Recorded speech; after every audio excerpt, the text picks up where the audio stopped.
Minnesota, Chicago yesterday. Fascinating game. I want to do both quarterbacks, starting with J.J. McCarthy. Do we feel like this so far is failing, this decision to let everyone else go and give him the ball? Yeah, it's hard to say otherwise right now, Greeny. The misses are extreme. They're egregious. I don't know if I've seen a quarterback that can throw one pass essentially perfect and then another pass 10 seconds later 3 or 4 yards off the mark. And the problem is he's missing huge plays for their offense, and the misses are not back shoulder, front shoulder. They're 2-3 yards at times. I don't know why this wasn't the case in college, but the misses are extreme. He's put together like a good fourth quarter yesterday, or it looked like they were going to come back and maybe have a chance to win the game. Bears wind up winning it at the end on the field goal. J.J. McCarthy, though, it's been a little bit of a rough go in Minnesota. Again, 5 starts. 5 starts, that's the key, early on. And he came to life at the end of the game. And it looked like it was going to be a replay of the game that these two teams played earlier in the year when J.J. McCarthy led the Vikings to a come-from-behind victory in the final moments at Chicago.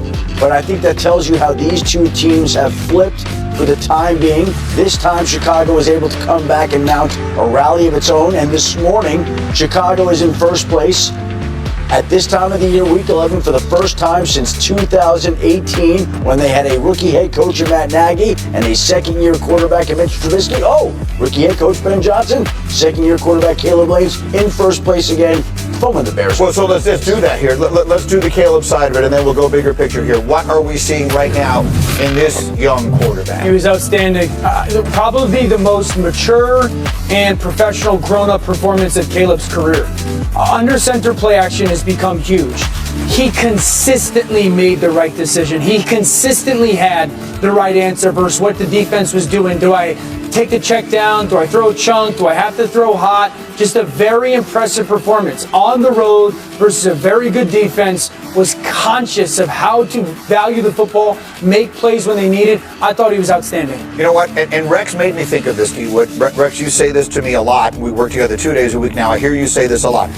The way you see a well-coached team is, are the players getting better? Do you see the players improving? If you watch the Bears play every single week, you can just see the progress that Caleb Williams is making. He looks like a different player. Forget last year. He looks like a different player than he did the first couple of weeks. Yes, exactly. Of this season, you were seeing the progress. So A, that's a credit to him.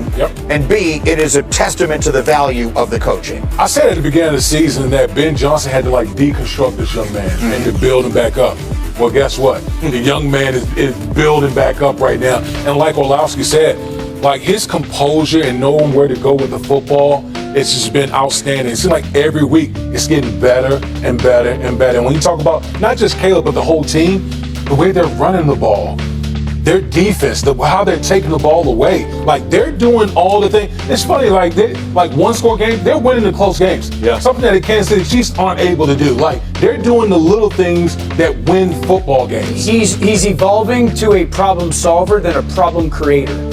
Caleb, for a year and a half, would create his own problems. He would run away from clean pockets. He would avoid throwing a check down, take sacks. He's doing an unbelievable job, what I would call hidden yards. I counted 68 hidden yards yesterday where something's not there, there's a pressure, and all of a sudden he evades it. And so the great quarterbacks are problem solvers. They're elite problem solvers. Every play there's a problem presented by the defense. He is solving it so much more consistently now.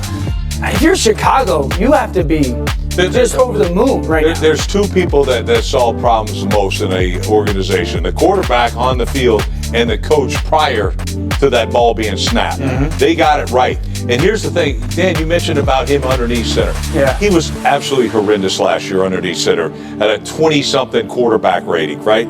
This year, over 80 underneath. So you talk about that improvement, that's it. He's learning to be an NFL quarterback, not just a unbelievable talent. He's always had that. Oh, and by the way, he's becoming an outstanding quarterback.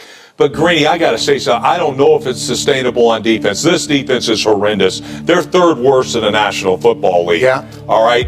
They're just getting a bunch of takeaways. But they're living on takeaways. I don't think you can trust it. Something has to give. It tells me that you have playmakers on defense, but you got to do something maybe structurally differently. It's just interesting. I said before the season started, you would judge their success without even looking at the record.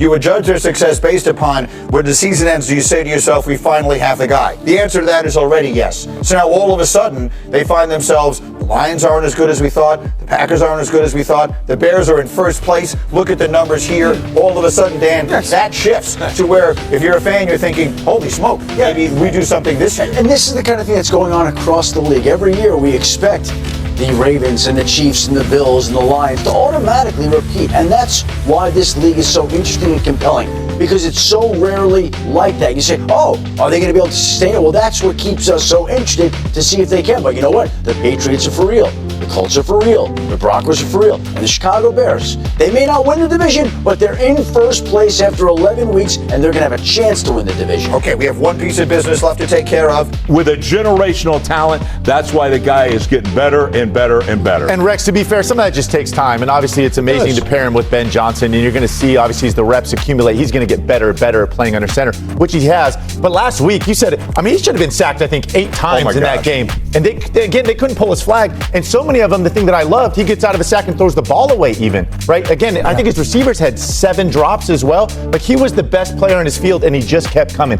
Didn't take a single sack in that game last week against the Giants, right? This was a guy that took a lot of sacks last year as a rookie. And I think he's learning to play, keeping himself out of these bad situations. And then the way he's playing in the fourth quarter. You said at the game-winning run, he's under center, it's play action. He finishes it off. I just really love the development I've seen and the toughness out of the kid. It's freaking snowing. It's in Chicago. It looked miserable. Yeah. And this guy just got better and better. Alex, remember we're sitting there watching. We're like, oh my goodness.